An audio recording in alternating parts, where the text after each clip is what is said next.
5 jours que le Nord Kivu n'a plus enregistré de nouveaux cas de coronavirus. Les cas confirmés à province demeurent 5, dont 3 à Goma et 2 à Beni. Le ministre provincial de la Santé salue la discipline des habitants. Il les encourage de continuer à observer les règles d'hygiène pour qu'on vienne à bout de l'épidémie. Les commerçants qui ravitaillent Butembo à denrées alimentaires sont sur les qui-vive. Avec la réduction du nombre des passagers sur les engins, ils ne savent plus tous rejoindre les marchés de l'intérieur pour s'approvisionner et les rares y délégués sont confrontés au problème de la hausse du prix des transports et celui des produits vivriers. Ils appellent les autorités à vite s'impliquer dans l'éradication de la pandémie du coronavirus pour un retour à la vie normale. Ce vendredi saint, l'évêque de Butembo-Beni a invité les chrétiens à méditer sur la manière dont ils ont participé à la passion du Christ dans ce contexte de coronavirus. Au cours de la célébration de la passion du Christ à l'évêché de Butembo-Beni, le pasteur du diocèse a signifié que seules les larmes sont insuffisantes pour participer à la souffrance du Christ, mais il en appelle aux beaux actes concrets. Comment, de mon côté, vivre le mystère de la passion du Christ et y participer en ce temps du Covid-19. Kushiriki mateso ya Kristu mpaka hata mtu anatoa machozi au analia haitoshi, bali inafaa matendo yanayokamilika. L'évêque de Butembo-Beni est revenu sur l'appel au respect de règles édictées pour combattre la pandémie de coronavirus. Vendredi saint, c'est ce 10 avril. Il s'agit d'un deuxième jour du Triduum pascal qui rappelle aux chrétiens la crucifixion ou la passion de Jésus-Christ. Le théologien Wilfried Kibonda explique que la crucifixion de Jésus est une souffrance qui a permis au monde de reconnaître Jésus comme Messie et favoriser la confession des hommes. Les évangiles nous retracent la vie de Jésus, de l'enfance au ministère public, et le ministère public finit par la crucifixion de Jésus, qu'on va découvrir sur la croix comme le Christ. C'est cela. Plusieurs personnes vont confesser que non, celui qui vient de mourir, c'est le Christ. Et donc, dès lors, l'Église a voulu donner à ce moment-là de la souffrance du Christ un cachet spécial. À l'occasion du Vendredi saint, l'Église organise les rituels de chemin de croix. Alors, pour vivre ce vendredi saint, effectivement, il y a le rite du chemin de croix. C'est en fait méditer sur les moments difficiles qu'a vécu Jésus, de l'arrestation jusqu'à la crucifixion, en attendant sa résurrection.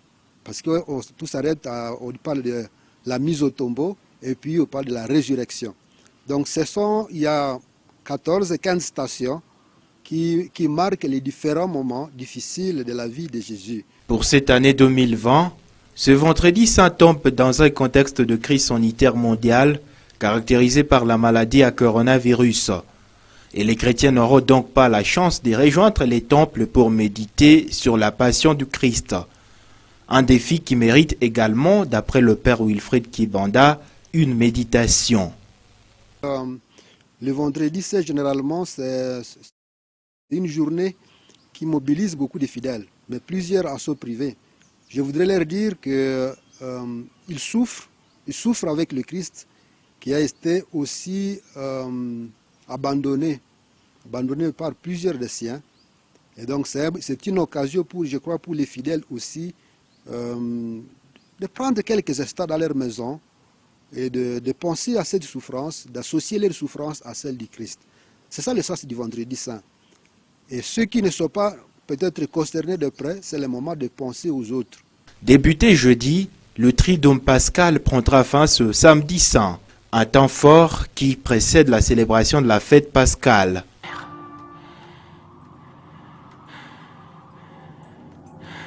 Entre tes mains, je remets mon esprit.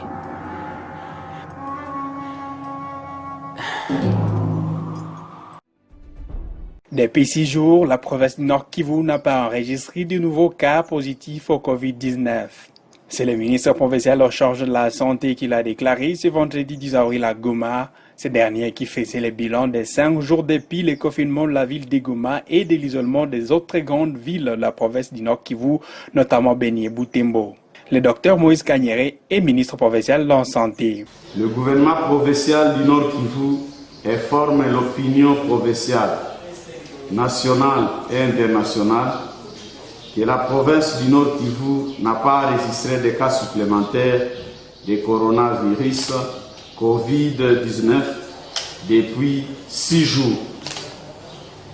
Le cumul des cas positifs au Covid-19 dans la province du Nord Kivu reste de 5 cas répartis comme suit. 3 dans la ville de Goma et 2 dans la ville de Beni. Les 5 cas sont pris en charge et leur état de santé est sans particularité. Leurs nombreux contacts sont aussi suivis et conseillés de se confiner chez eux à la maison. Au niveau national, le total des cas positifs est de 215, dont 8 nouveaux cas, tous de Kinshasa.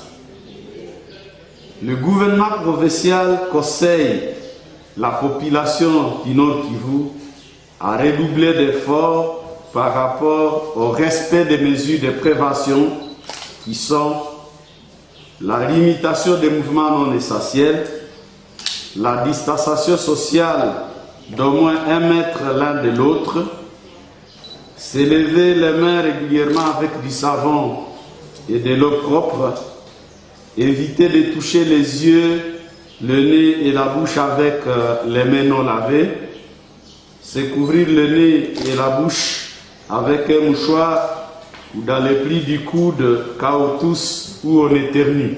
Le gouvernement provincial appelle la population à la surveillance à base communautaire et remonter les alertes pour tout cas suspect auprès des autorités et des équipes sanitaires déjà déployées sur le terrain.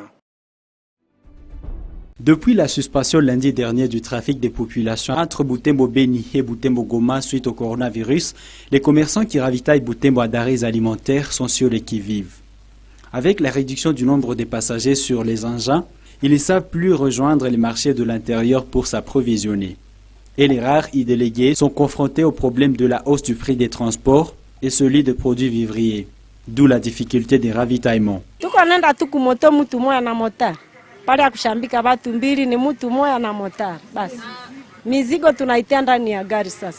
Mimi nilikuwa nalipa 3000 juna tunabebewa wawili. Mimi mwenyewe nililipa 6000 francs. Kwa letike, si hata retour. Retour inakuwa kashere kupale nililipa 13000 francs mu retour. Kisha kazi shakatala na franga tushazikosa. Wenye walikuwa natupatia kumakuta haviko naenda. Sur le marché à Butembo, le prix des denrées alimentaires a flambé et la clientèle a baissé, ce qui constitue, d'après ces marchandes, un manque à gagner. Hatujishe machakula zinashimama. Tuko natoka patana hatuulizwe na bei ya kilo ya bunga. Akose mtu naye sasa iko naua kidogo anaregrete tena naye kudepase kuchakula yenye shakuwa shere.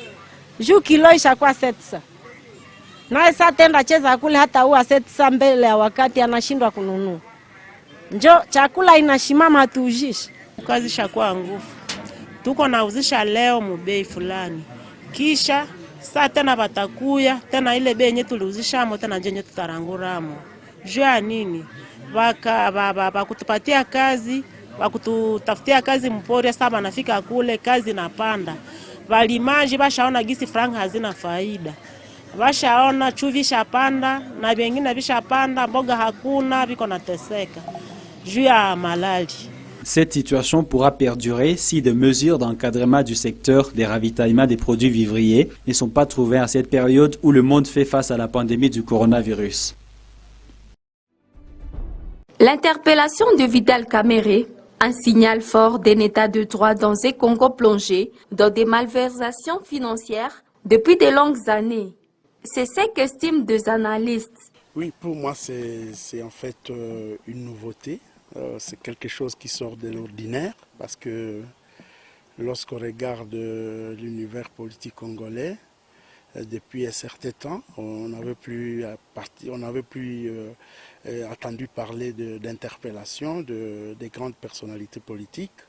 Il semble que dans l'histoire du Congo, quand c'était les Zaïre, Mobutu à un moment donné avait fait des interpellations, mais qui n'étaient que des scénarios, parce qu'en fait de compte, c'était tout simplement des mises en scène qui s'étaient soldées par tout simplement la libération de ces personnes-là qui étaient présumées. Ce n'était pas sérieux.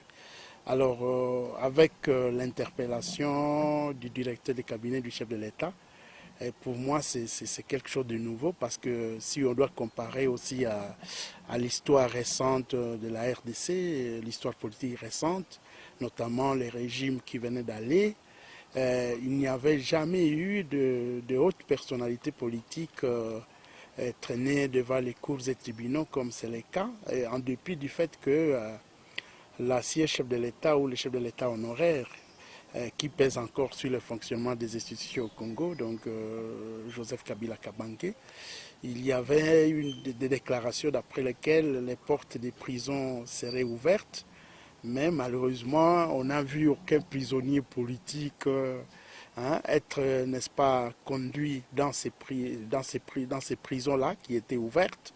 Pour ces politologues, cette poursuite engagée aujourd'hui contre les personnalités soupçonnées d'être impliquées dans de malversations financières est une marche importante vers la bonne gouvernance. On a noté là un manque de volonté réelle de pouvoir, n'est-ce pas, pousser les acteurs politiques à plus de redevabilité, à plus de transparence, qui sont en fait des indicateurs clés de ce qu'on appelle aujourd'hui la bonne gouvernance ou même l'état de droit.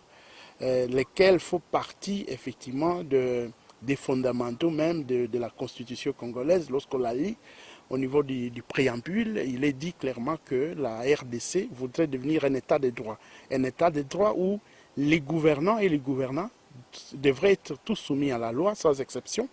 Et donc un monde justement qui vient en fait encadrer normalement la démocratie. Vital Kamerhe a été arrêté mercredi dernier au terme de son audition dans le cadre d'une enquête sur l'affectation de fonds alloués à l'exécution de travaux d'urgence du chef de l'État Félix Tshisekedi. Jusque ce vendredi, il est resté détenu à la prison de Makala en attendant qu'il soit confronté à d'autres responsables d'entreprises impliqués dans l'exécution de ce programme.